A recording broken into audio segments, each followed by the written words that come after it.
OCSত অইলৰ প্ৰৱেশ নিষেধ। বাঘজানৰ বিস্ফোৰণৰ ঘটনাক কেন্দ্ৰ কৰি শংকিত ভোগপাৰা ৰাইজ। তিনিচুকীয়াৰ বাঘজানত যোৱা 9 জুনত সংঘটিত হোৱা ভয়াৱহ অগ্নিকাণ্ডৰ পিছত এতিয়া ডিব্ৰুগড় জিলাৰ লাহোৱালৰ ভোগপাৰা ৰাইজ শংকিত হৈ পৰিছে।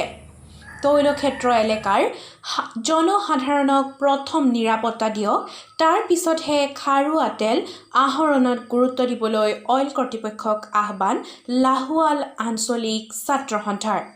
আনহাতে স্থানীয় ৰাজ্যে অতি শীঘ্ৰে অঞ্চলটোৰ ৰাইজৰ জীৱন সম্পত্তি নিৰাপত্তা সুনিশ্চিত কৰিবৰ বাবে অইল কৰ্তৃপক্ষৰ লগতে চৰকাৰক দাবী জনাইছে।